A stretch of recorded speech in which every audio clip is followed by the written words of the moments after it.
Hey, this is Matt once again. What about you in the video? This is another paid request. This time for Adam. Thank you so much for that. And for those interested in requesting any type of videos, review, topic, re-review, tier list, whatever it may be, feel free to send it either directly to my PayPal or join my Patreon. Both links are down below in the info box. And this is for the 1989 film Honey, I Shrunk the Kids. I don't know if this is on Blu-ray. It might be. I don't know if it's one of those you have to be in the club to get it or something. Even then, I don't know if it has any features or anything, which is not surprising because it's Disney, but I mean, this was a big box office hit. And this is a summer that had Batman, James Bond's License to Kill, Ghostbusters 2, Lethal Weapon 2. It's a crazy summer for movies. And I believe the story was by Stuart Gordon, of all people, and Brian Usna. Of course, the two that worked on Reanimator together, and then Stuart Gordon would direct Fortress, and may he rest in peace, From Beyond. But then it got into other people's hands, and then it got to Disney, and then they got Joe Johnston, who was an effects guy. I think he worked on visual effects for films like Raiders of the Lost Ark. And of course, Joe Johnston would later on do The Rocketeer, Jumanji, Captain America: The First Avenger. I think he did Jurassic Park 3. Quite a few films I did like. And he's definitely a guy that knows what he's doing in terms of the effects circuit. Doing these big effects movies. And that's what it is. It's a special effects showcase. There might not be much in terms of character development on the teenagers and the kids. I would say most of the enjoyment is from seeing these effects and how these miniature and the miniature folks with the oversized, like there's a,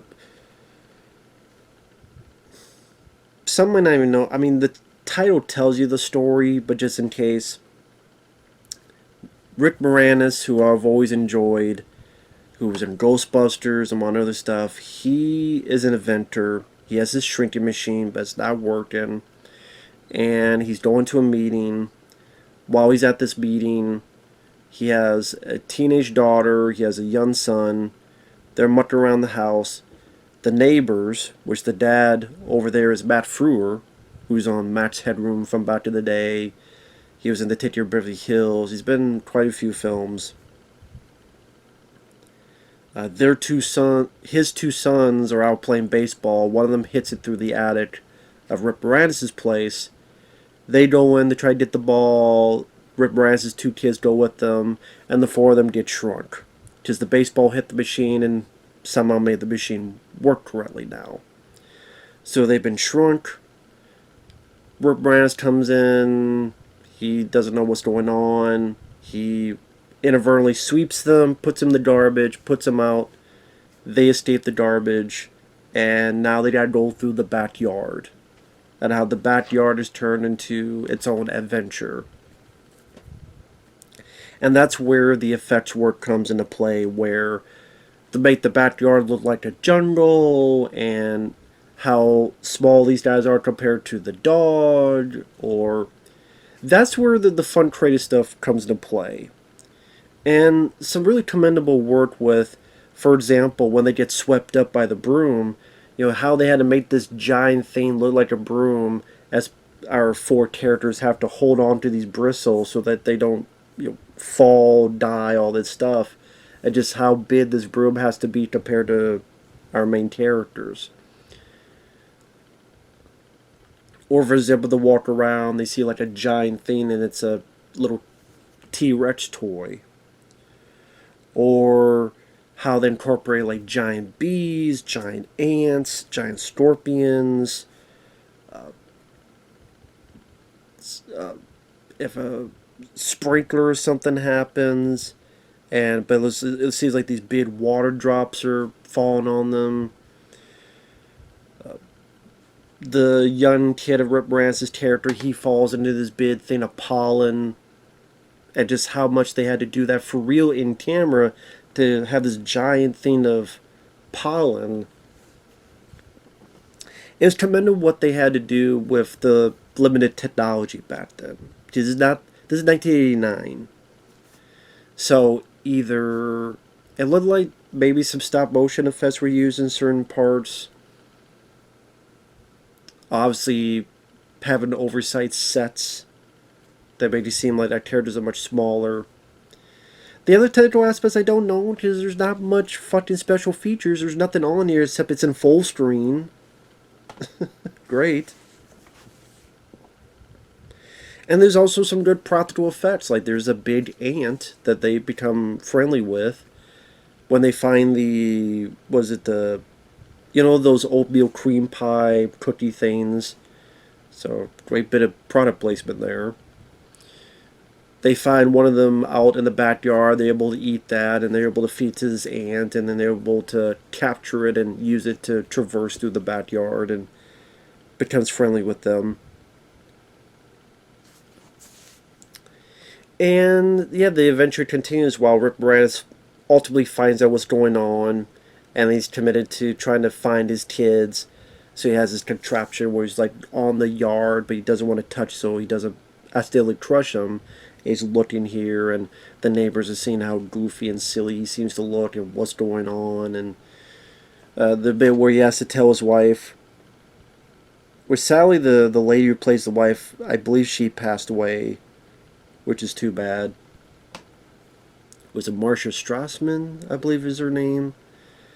And her reaction, what? Honey, I think I shrunk the kids. What? It also has a very energetic score by James Horner. May he rest in peace.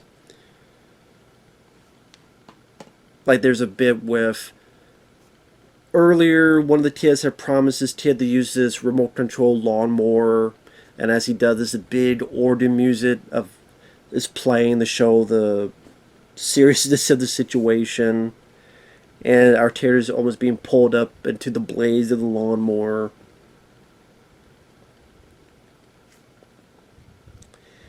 Now, it's one of those things where the four kids do fine enough, but they're not noteworthy or anything. Like, they're fine enough, but there's nothing really much to their personalities or their characters.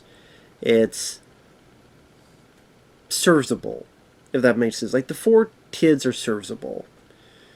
Because you have the teenage daughter who wanted to get to the mall.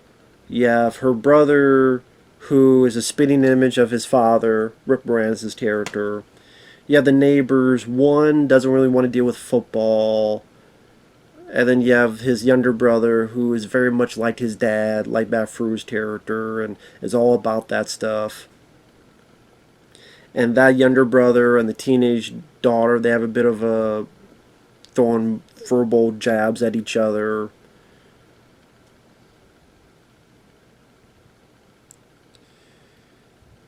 And it's one of those things where, while they're serviceable, I know this might sound weird. I wish the third movie was this movie. Or if this movie was the third. How do I put it? By the time they got to the third film, Honey, We Shrunk Ourselves, Rick Moranis and the wife, I think Sally at that point was a different actress. I can't remember I can't remember actually now. Damn it. Should look that up. But they get shrunk, but at the same time it didn't have the same effect because it was a direct-to-video film at that point. So they didn't have the budget and the quality of the special effects to finesse it. I mean, it was like fine enough for a direct-to-video film, but nothing on the caliber of this movie. And I kind of wish that it was Rick Moranis and Matt Frewer and their wives going through this situation. Maybe because I'm older, so I relate more to the older characters than the younger ones. Maybe that's why, because of my old age. I'm 40 now. So maybe because I like Rick Moranis, and I wouldn't say he doesn't have a lot to do, because he does. But like he does, but at the same time he's still an outsider because of the situation. I don't know how else to explain it. I guess I just wish he was in the middle of the situation, like the third film was.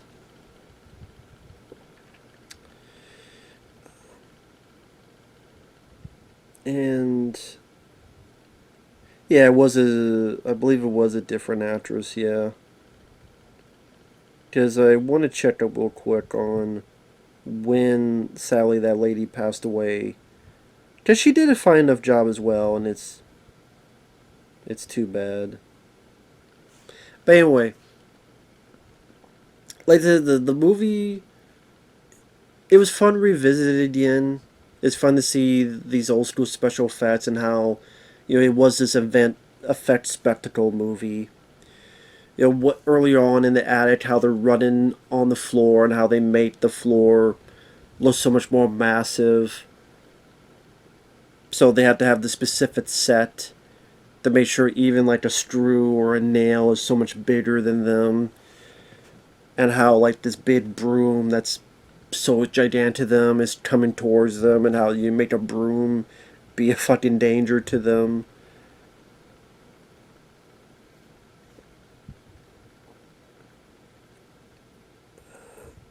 I'm sorry, I just want to look this up as well as any information on it.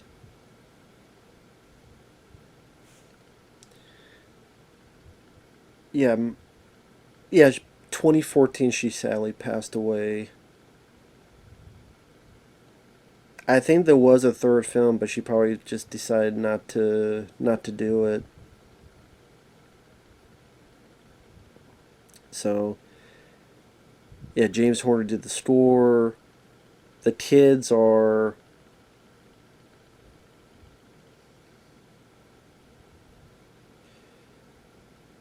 Thomas Wilson Brown, Jared Rushton, Amy O'Neill, and Robert Oliveri.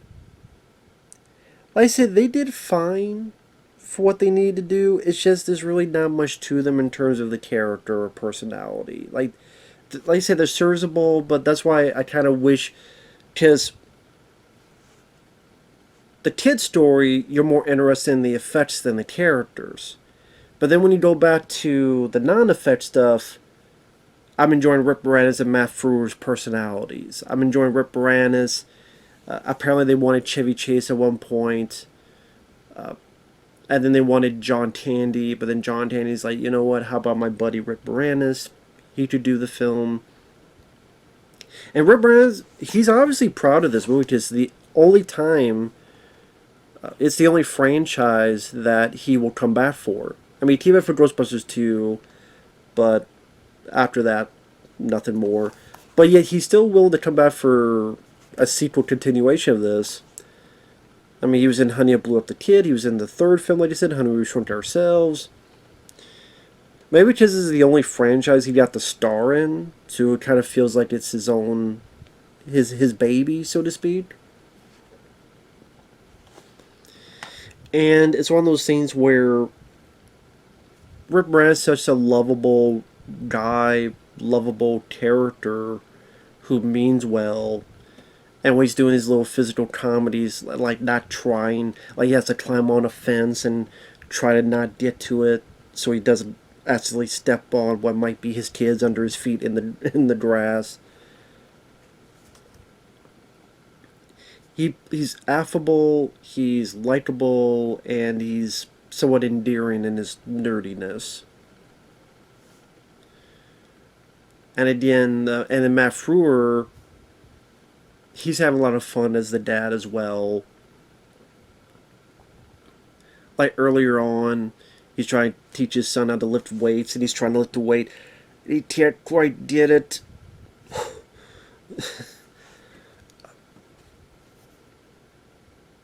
I wish there was more interactions between Rick Moranis and Matt Frewer, because it looked like they could have some nice chemistry with each other.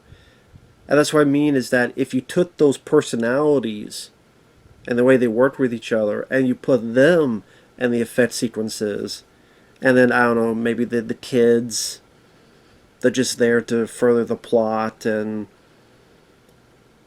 create more chaos inadvertently to their parents, and then The kid, if he's supposed to be like his dad, then maybe he's the one to figure out what's going on, and I don't know. I know that sounds a bit weird, and maybe no one else agrees, but like I said, what to repeat one last time, what made this film worthwhile to people in theaters, watch it throughout the years, is to see the effects showcase. It does a fun enough job showcasing that. And not only that, I mean, it was interesting, for example, that they had a Roger Rabbit cartoon at the beginning of the movie. That was pretty rare. It kind of, I mean, kind of makes me wonder why they did it. I mean, I know they had released Who Framed Roger Rabbit, but that was 1988. So I just wondered what was the reason behind having just a Roger Rabbit short. Just because. I don't know if there's any other reason to it. And then on top of that, I did like that you actually cared about a big old ant. And I have to think that this was why it was referenced. Because in Ant-Man, there's literally a character that you grow to like as an ant named Auntie. I'm like, is that a reference to this movie? Because they call the character Auntie, and when it dies, protecting them from the scorpion, you feel bad. And again, some really good practical effects on that creature. And it's not every day you feel sorry for an ant getting killed, but this is one of them. It's like, oh man, that sucks. He's almost a better character than some of the kids, to be honest. But, sometimes it has corny bits of dialogue. Like the very end of the film, the little kid, there's a bit where his sister almost drowned in a puddle of water, and someone saves her with mouth-to-mouth resuscitation. And the little kid's like, "Where'd you learn that?" "French class." Because French kissing. But he doesn't get it yet. So at the film, it's about the end, then it comes back, and then the kid's like, "Oh, I get it. French class. Ha ha ha ha ha ha ha." I'm like, that's a bit fucking corny. I get it's Disney for kids, but that's a bit corny. Like, whatever. Do do do do do do.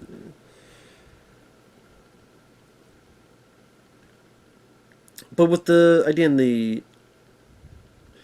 little touches it has, again, making the ant a likable character that we felt sorry for when it died. Not just a Roger Rabbit short, but even the opening credits is done animation style, which is a nice little creative idea to have, instead of just having boring typical credits. Hey, let's mix it up a bit, have it be animated. Again, Rick Moranis being fun and affable. Because of it, he doesn't have much to do in terms of,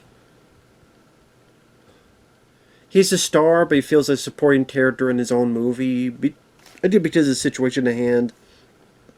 And of course, more time is going to be on the kids, because that's what people want to see, the big spectacle. And of course, how to forget this scene here with the Cheerios. It's probably the most famous scene in the movie. "Dad, don't eat me, Dad." It's just still cool to see those effects and those set pieces, even nowadays, that I think for the most part hold up fairly well for the, again, technology and budget it had at the time. So, yeah, this was a fun, Disney film. It was fun revisiting this, and overall, yeah, I do like it. Like I said, the effects are the star. They're absolutely the star. Like I said, the kids' development of them is pretty second nature. I would say that was done a bit better in Jumanji. While you have some really bad CG, but you have some really good practical. But the character work, like Robin Williams and the kids and how they're working together, I would say that Joe Johnston did a bit better job with that in terms of how the characters, a little bit more development on the characters. I do like Honey I Shrunk the Kids. I think like Jumanji, the character effects combination was a bit more smoother in that movie. But overall, you still easily see why this was a hit back in the day. Like I said, I do remember seeing this as a kid, and still fun today. So, with that said, thanks for watching. Take care, and we'll see you guys later. Bye-bye.